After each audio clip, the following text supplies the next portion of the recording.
Hello and welcome to another edition of the Radioactive Rant. I am your host, Lawrence Odie.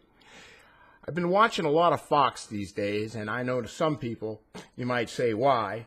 And my simple answer is, hey, it's funny. It's funny as hell. Last week, the show was, 125. And, of course, with all the stuff going on with the collusion and no collusion and collaboration and no collaboration and money laundering and no money laundering and the trumpeter is innocent of everything. He never did it. He didn't know anybody. And throughout this ordeal that's going on, which is very big drama as far as I'm concerned, the biggest drama, because, this is like your Watergate here, okay? And I find it suspenseful. And the reason why I've been watching Fox is because, I downloaded and printed out the 312-page Glenn Simpson GPS Fusion document. And I did that in one day. I read it in one day. It took about 6 hours to read 312 pages. And so I had something to go on. And the problem with Fox is if you tune in and watch them, they're talking more shit than a Japanese commercial. You feel me? That's what I'm talking about. They're just talking. Some of it is like word salad. Some of them are parts of pieces of fragmented sentences put together and like a mishmash or a smorgasbord, if you will. And as I said, word salad. And you're looking at it. All right, you're looking at them and you're hearing it. You don't know what the hell is going on. You're a 62, 70-year-old, pasty old white person. You don't know what's going on. You don't know how to do any research. You wouldn't bother downloading 312-page document and reading it. You are hearing what you want to hear. And that's what Hannity is for. Hannity doesn't even know what he was talking about. So it's been quite interesting to watch him talk about what's going on, and then go back to the GPS Glenn Simpson hearing and look at that. And I'll give you, for instance, as far as Hannity is concerned, okay, the DNC and GPS Fusion paid Hillary Clinton. Or actually, let me run that back. Hillary Clinton and the DNC, okay, got paid by GPS Fusion. Or something like that or another. Hold on for a minute. I've got my action right here, and I'll give it to you. I don't know why I don't have this here. I didn't think of this, but let me run it down. Okay. This is Hannity. Okay, yeah, I had it wrong. The law firm, okay, Baker Hostetler, if that's the way you pronounce it, and GPS, okay, paid Clinton and the DEC to get a dossier from Christopher Steele. That's not what happened. But if you listen to Hannity, okay, that's exactly what happened. And the other thing about Hannity, I'm reminded what I'm talking about this is it's just, lots of fun. I mean, more fun than what's it, P.T. Barnum, the Ringling Brothers there, the circus, more fun than that. I watched him on that same date invoke the name Hillary Clinton or Clinton, the name Clinton, 42 times. Okay, and you had to tune in to watch that, okay? Because what Hannity's doing here is that he's trying to get Trump out of trouble, okay, from being impeached or going to jail for money laundering, collusion, and whatever else Mueller's got on him, and put it up for public opinion. And so every day, okay, it's Clinton, okay? But if you go look at that actual document, which was a committee hearing, an Intel committee hearing, I think Clinton's mentioned one or two times, okay, just to describe who was getting paid from who. Now, GPS Fusion is a research company. That's what they do. They don't do partisan politics or bipartisan, whatever it is. They don't do that. They're not doing any of that. They don't care about Republican, Democrat, Green Party, or whatever. They don't care. They just get paid to do research. Now, understand this. In order to get paid to do what they do, and you know what, you just can't hire GPS Fusion. If you're going to hire GPS Fusion and Glenn Simpson, you better have deep pockets, because what they do costs money. I mean, for hell, the guy was a Wall Street Journal reporter. He's not doing this for shits and giggles. He wants to get paid. Okay, so if you think about it, okay, how can you be employed if you're talking junk? In other words, the veracity of what you say has been proven over and over again to be false. Nobody will hire you. And Glenn Simpson will tell you that. He says if my research, which if you asked him to do research, that's actually your research, you pay for it. Once he does it, he gives it to you. Okay? He says if he lied, if he fabricated any of the findings, he would be out of a job. Okay? Now you imagine you're getting paid hundreds of thousands of dollars. Who wants to be out of work? Okay? And that's why it's been fun watching Hannity, because he's omitting this. He knows this. He knows who he knows what they do. They're a research company. And so in the 312 pages of the document, that's what he says. We're a research company. On the other hand, he says that he's obligated by law, if he sees something that is illegal, as anybody else is, to report that. So in other words, what Glenn Simpson and Christopher Steele saw going on, which is the reason why where we're at right now, is that they saw a crime in progress, which is the DNC was getting hacked. Now, I want to clear something out. If you listen to Hannity, he's going to tell you DNC, Clinton, okay? Clinton 42 times in one show, okay? And Christopher Steele, the phony document and the fake news, okay? The person that hired GPS Fusion was a Republican by the name of Paul Singer. That is who. So if you watch, and this is the amusing part, you can watch Hannity bend over backwards trying to tell you that it's Clinton's and Obama. I mean, Obama doesn't get much headline here these days, but you know they got to have a little smattering of Obama in there, you know, just to spice it up a little bit.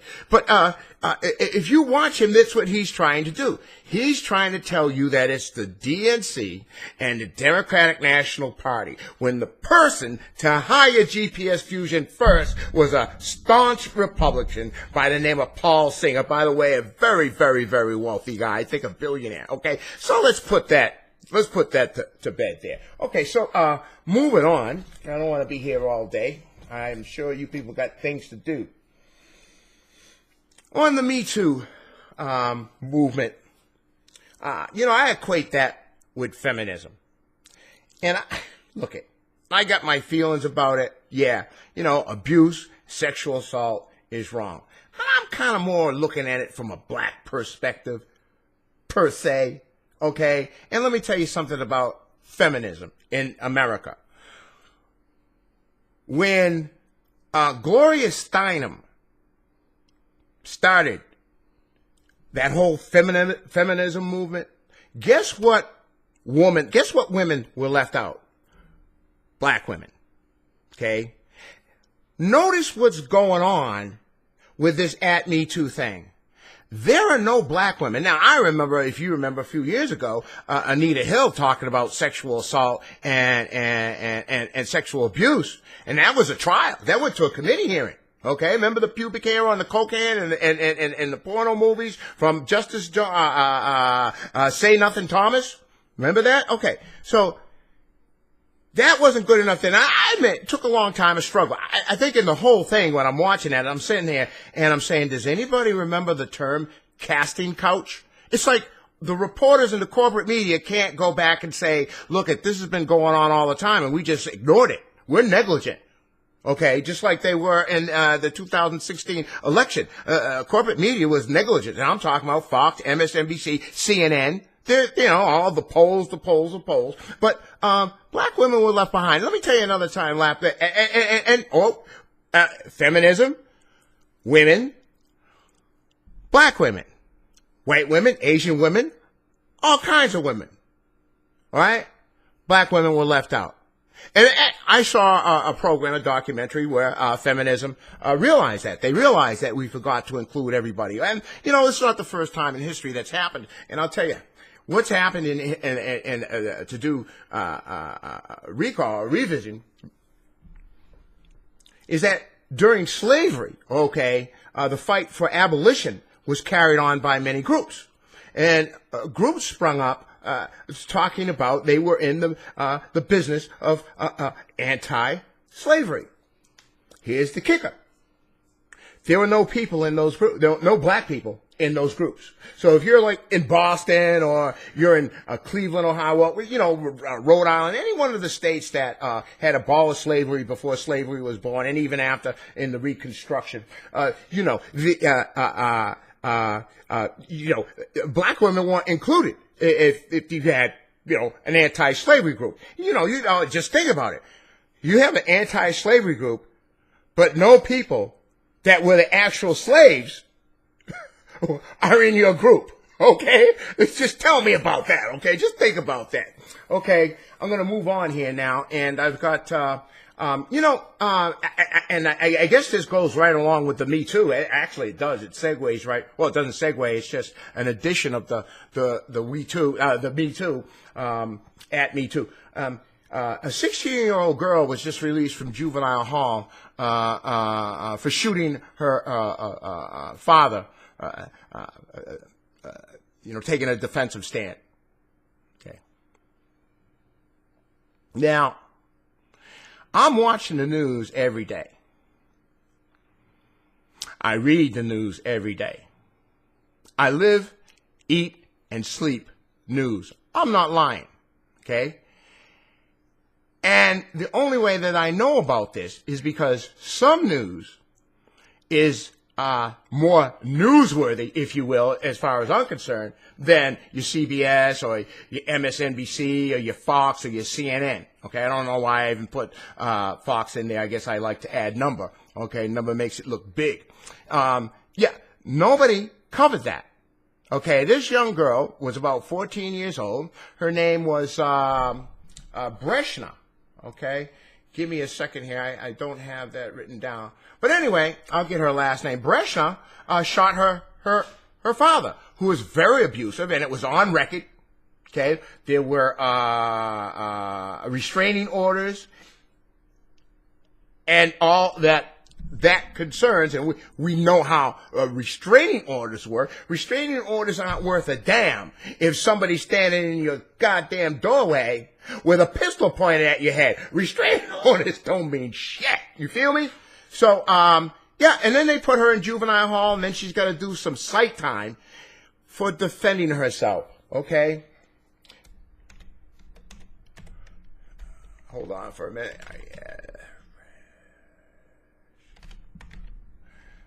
Breshna, B-R-E-S-H-N-A. Oh, no, excuse me. B-R-E-S-H-A Meadows. Okay. Protected her mother. Her mother was receiving some terrible, I'm talking bone-breaking, jaw-shattering type of abuse. And she had had enough, and she took action. The point is that if we're all at Me Too, what's up with this girl? I'll tell you what's up. She's a black girl. Okay? Now, if you think I'm way out of order here, I don't give a shit. Let me tell you about another black woman. Marissa Alexander. Down in Florida, the stand your ground state. Didn't kill her abusive ex-husband in this case, or was it a boyfriend? I'm not sure. Okay. They put her in jail. And for a guilty plea, they were gonna plea down, have a plea down, and she refused. They wanted to put her in jail for up to 60 years for defending herself. Now, the law with gunplay is that most people that understand that you gotta murder somebody to be proved innocent and justifiable homicide. Well, Breshna Meadows is only 16 years old. So what's going on? Okay, both women have something in common. Black. Okay, so that's what I think about the feminism movement, and that's what I also think about at Me Too. At Me Too bullshit. This is a movement for white women because they got some traction, and they're not even looking for any other people of color to include. They're not looking because certainly if they were, they have an instance right here with a 16-year-old woman. They don't have to go all the way back to 2003 or actually what was it, 2007, 2008, I think, for Marissa Alexander. They don't have to go back that far. This woman was released, the young girl, Brescia Meadows was released just the other day. Nothing. You heard nothing. Okay, so moving on, and my last topic is shootings of police officers. Okay, your fraternal order happening a lot. But this is what and I've said it before. If a white boy shoots a cop, which has happened, and I'm talking about neo-Nazi supremacists. That's what I'm talking about, okay? And it's happening. That's okay. But if you happen to be olive skin color or black, and you happen to say something like Allah Akbar, you're going down, baby. You're going down, okay? But here's the thing that I'm talking about. Really, it's about that. That's all related. You needed to know that. Well, here's the deal. You're not even hearing about this. Like I said, I eat, sleep, and live news. Okay? I eat news. Okay? And I'm following along, and I do have the sources where I get this information, and then I go check. Not a word, people. And in Baltimore, you've got some dirty, dirty, dirty cops. The dirtiest cops that have ever been cited in history, okay, are on trial right now. So it's not just that between white and black. Is that the corporate media doesn't want to talk anything negative about police officers. They don't want to talk about that. And if it's a militia or neo-Nazis, they don't want to air that dirty laundry. See, that's white folks. We don't talk badly about white folks. If it's a Middle Eastern man, we'll talk about that for 14 days until the next news cycle. You feel me? That's what will happen. But when it comes to this, so you're sitting there saying what's going on if you know anything about anything. And here I am telling you that where is this? Baltimore, Maryland. Big, huge trial. About 3 cops that were just so dirty. I'm talking bad lieutenant. I'm talking about Harvey Keitel dirty. You know what I'm saying? I'm talking about Reservoir Dogs dirty. That's what I'm talking about. They're so dirty that they were filthy. Okay, they need to be locked up as they did with the dude, the sexual molester, Nassar there. These guys need to be put away for 200 years or better. Okay, and that's all there is to that. And hey, thanks for listening. Have a good day.